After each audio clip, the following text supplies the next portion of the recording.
Inusisa sa Senado ang mabagal umanong usad ng clinical trial para sa bakuna kontra African swine fever. Kinwestiyon din ang hindi pa nasisimulang first border facility kahit may pondo na.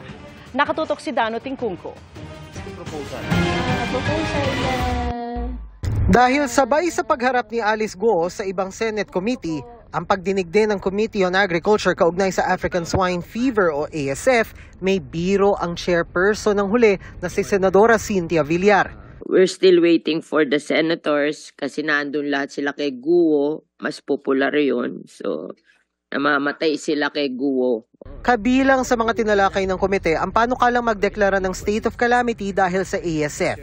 That would enable them to have a price control mechanism in place. Lalong-lalo na ngayon, papasok po ang Kapaskuhan. Hinimok na ni Senator Francis Tolentino ang Pangulo na magdeklara ng state of calamity kaugnay ng ASF pero wala pang sagot ang Malacanang. Inungkat din ni Villar kung bakit hindi pa nasisimulan ang binadgetang first border facility. Ang estado ng trial sa bakuna kontra ASF. Hindi tanggap sa Amerika yung vaccine na yan. Nagkataon yung supplier niyan, malakas sa inyo. Pinuna niya rin ang clinical trial ng bakuna.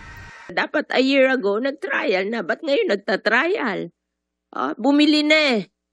Bumili na eh. Di sana yung binili, itinrial na para nakita natin kung talagang founded yung na hindi siya talaga okay. Kasi nag-hearing na kami noon eh.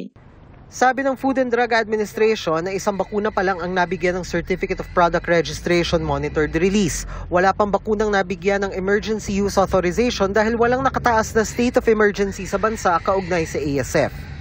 Okay lang yun na ganyan kayo kung hindi ASF to. Gumagrabe ASF eh. Ibig nyo sabihin, dahil pagmamahal nyo doon sa supplier nyo, kahit gumagrabe ASF, hindi nyo papansinin dahil mahal nyo yung supplier. Wala po kaming hand sa clinical trial po. So basically po, depende po yan kung private firm po yan or sa BAIP. Yung clinical trial po nila, sinasubmit po nila yung sa upon application. Lahat ito isasubmit namin sa inyo dahil partner. Gusto mo mamatay ng lahat ang baboy sa Pilipinas bago mo isubmit ang clinical trial mo?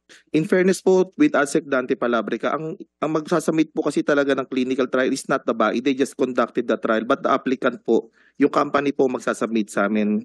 Pwersahin mo, binibilhan mo eh. Sa huli na pagkasundo ang tapusin ng trial sa unang 10,000 doses ng bakuna sa katapusan ng Setyembre. Isumite ang resulta sa Oktubre at ipaalam ang desisyon sa vaccine application sa Nobyembre. Sa Enero naman ipinangakong magiging operational ang first border facility para sa pagsala ng ASF. Para sa GMA Integrated News, Dano Tingkungko, nakatutok 24 oras.